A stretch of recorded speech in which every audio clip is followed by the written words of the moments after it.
salve o povo de Deus, Senhor, amém? Amém, irmãos. Amém. Nada fraco. Amém? Amém.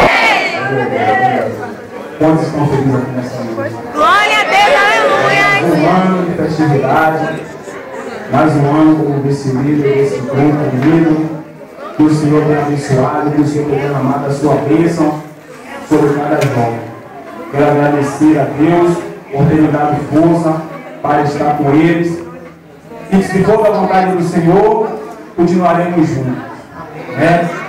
Agradecer a irmã Aldeci, a irmã Daiane, a nossa irmã Orlando, que se encontra aqui, mas também a nossa irmã Carla, e todos se desempenharam juntamente com o pastor, a igreja e demais obreiros que ajudaram também. E que para o ano nós possamos novamente nos esforçar para que Deus venha operar novamente no meio do seu povo.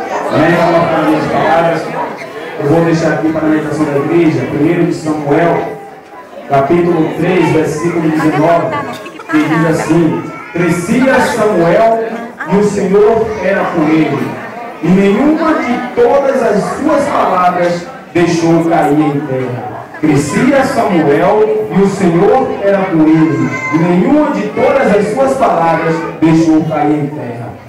Os irmãos estão aqui nessa noite, e o Senhor há de falar novamente com os irmãos.